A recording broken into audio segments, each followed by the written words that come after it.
Our breaking news: protesters against the war in Gaza still inside Portland State University's library tonight. This is a live look outside the library where protesters have now been inside for the past 24 hours. Tonight, we're continuing to track the situation at PSU and where the school's leaders currently stand. We're also taking a close look at the rising tensions on college campuses all across the country. Now, Portland State University will be closed once again tomorrow as the protest continues. It is 10 o'clock. I'm Jeff Gianola. I'm Elizabeth Din. The university's president is asking Portland police to remove the protesters as soon as possible. Now let's get to our Elise Haas, who has been following the situation since it began. She joins us live tonight. Elise, I understand you got to look inside the library for yourself tonight. Yes, so I talked to the students and they allowed me to go inside the library as long as I didn't shoot faces. And I will show you what it looks like in just a moment. But first, here's what's happening right now. There's probably 100 plus people outside and they're having an open mic night. So you can hear people chanting, you can hear them singing and sharing speeches as well. And so now let's take you inside the library. When you do go past the barricade, the majority of people are in the first floor, and so are the tents too. Plus, there is food and other supplies there. I did see vandalism throughout the building. There was a lot of graffiti on the walls, up and down the staircases, broken glass, broken computers, smashed vending machines, and plus many of the doorways that I saw were also blocked off with furniture. The emergency fire alarm system has all been ripped out as well.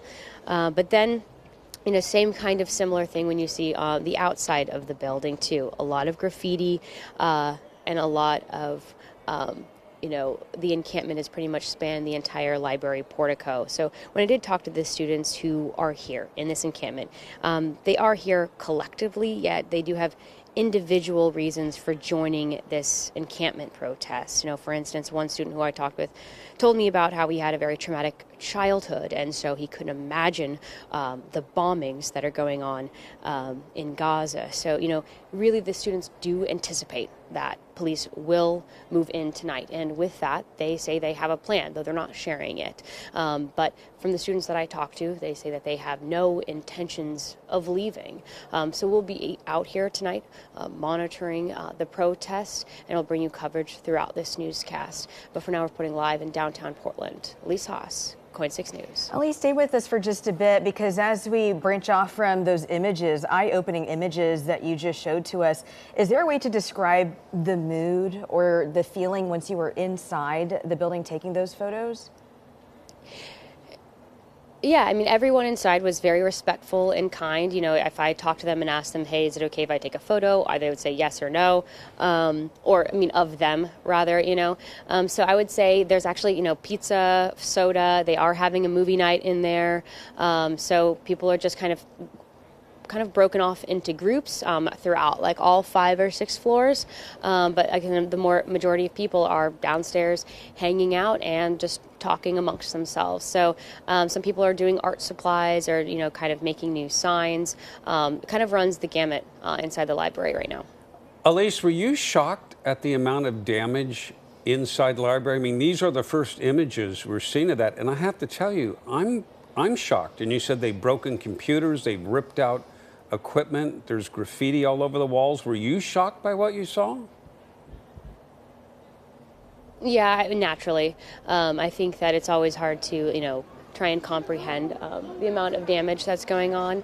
And so it's one of those things where when I ask the students, what do you make of, the vandalism that's happened inside the library, their reaction was that, well, things can be replaced, but people's lives can't. But it is no doubt that there is a lot of costly damage. I think one of the most surprising things was there are glass windows. I guess it's a glass wall, if you will, and there are several of those glass walls that were broken. So yeah, a lot of damage, a lot of cleanup that will happen on pretty much every single floor of the library. There was furniture damaged too, so it will be a cleanup effort for sure. All right, Elise, giving us quite the perspective, eye-opening images, and as we can see, like you mentioned, there's a lot of damage and cleanup to be done. not only outside, but now we know inside. Extensive cleanup will need to be done in that library. Elise, thank you so much. Well, PSU once again canceling classes. It's shutting down the campus again tomorrow due to the demonstration.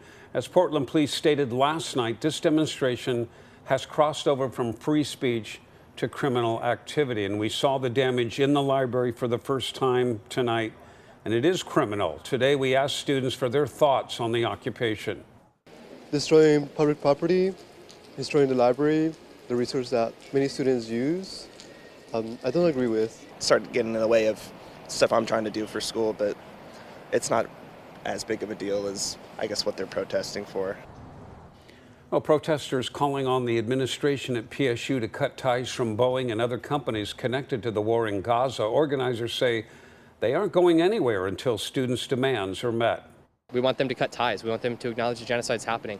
The whole point of a university is to be the voice of the students. In the same way that we elect our officials to represent us in government, these students who are paying enormous amounts of money to be here expect that the campus and the college that they chose continues to reflect the values that they chose this college for.